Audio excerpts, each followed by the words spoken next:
Okay, so we're up to question 4 on tutorial 10. Let's take a read. We work in a Black-Scholes framework. Consider an option on a non-dividend paying stock. The share price is 50, exercise price 50, risk-free rate 10. We have volatility, time to maturity is 3 months. What is the price of the option if it is a European put? And we may use tables. So it's gonna involve some statistics. Okay, so we know the put call parity. So straight away, if the put depends on the stock price and some time, then we can state the following equation.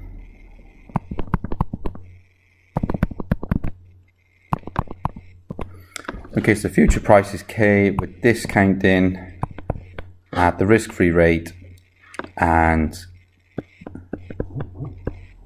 just squeeze this on. Yeah. Okay, there's your equation for put call parity. Slight rearrangement. We're looking for a put option. So the put option is the rearrangement. So this is quite useful. So maybe I'll highlight it. Let's box it up.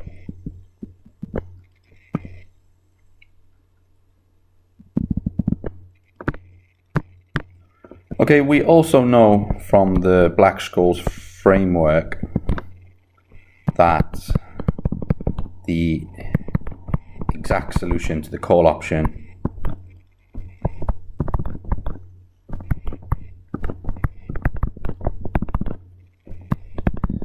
is this thing, and this includes the standard normal distribution, the ends, and some values D1, D2, which I'll state in a moment. Maybe I'll highlight this because it's important.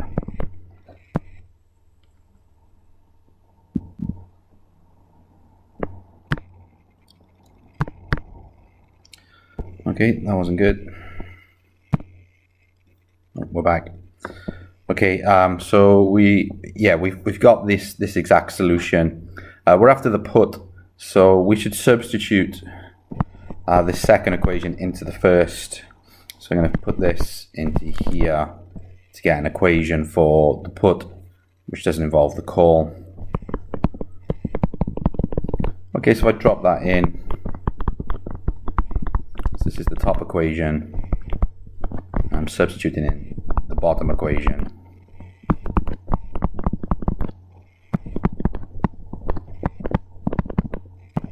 I get this, which is very useful. And I should say what the D's are. Well, this just comes from what we know here. Okay, this will be in your formula book or stated in the question if you're doing maths, Math 260, financial maths with me at Liverpool University.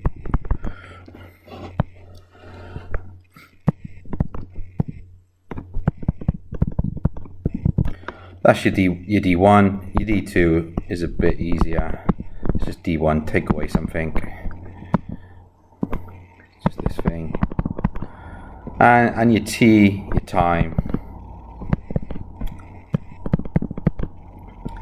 is TE, take away T. So let's get into the question. What do we know?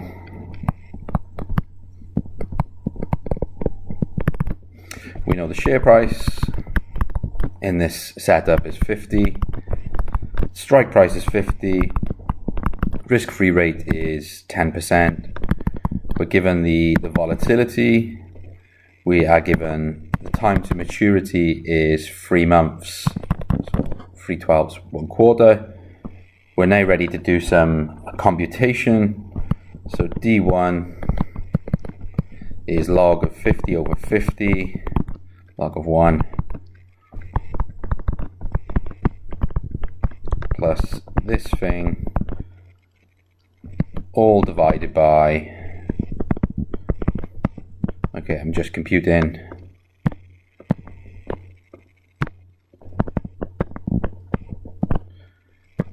okay, whatever that is in the calculator, and D2 is, okay, I need to calculate it now, so this one I've done earlier, I believe this is 0.2417.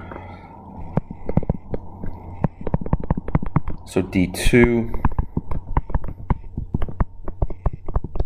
is equal to 0.0917.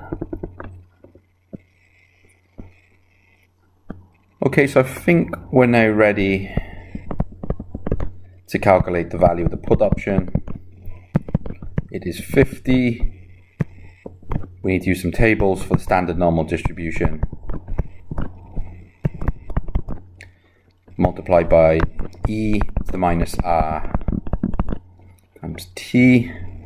Take away 50 times this number coming from the tables.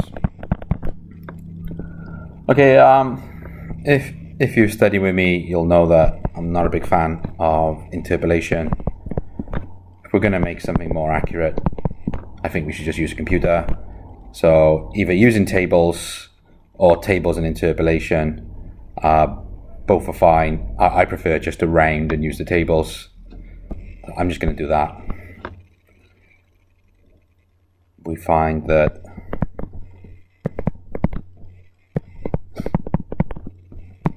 this is approximately equal to 0.46. To use 4 decimal places, okay, we'll do a bit more. 4634. And the other number, just round it and check the tables. It's about 40%, maybe 0.5. Okay, so dropping everything in, we can now calculate the value of the put option.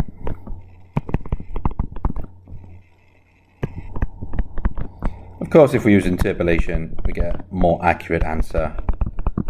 That's not the point for this exercise.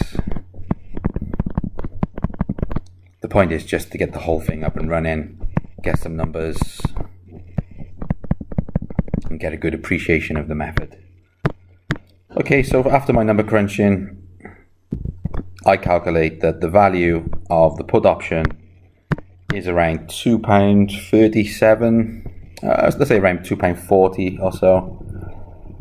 Okay, so that completes the first part. It's a standard method using Black-Scholes model. You have the put call parity. Let's take a look, which is my first equation here, and the exact solution of the call option, which we can substitute in, and then lots and lots of parameters which we need to deal with in the context of the question.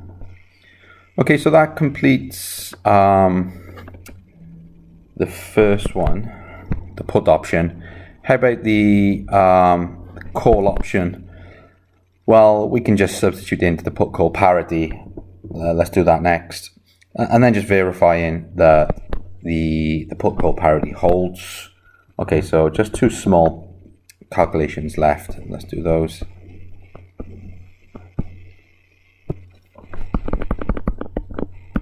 So for the call option,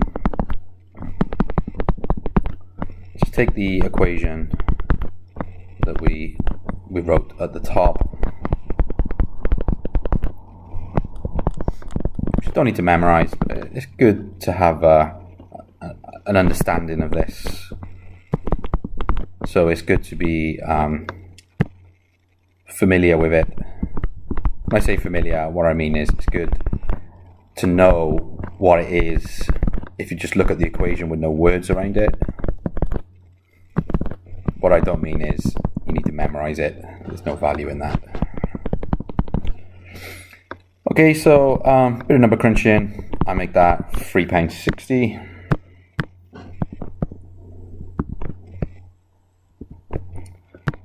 And the final part, does the put call parity holds.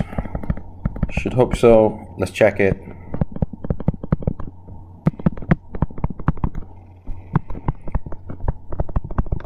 So that's the left hand side.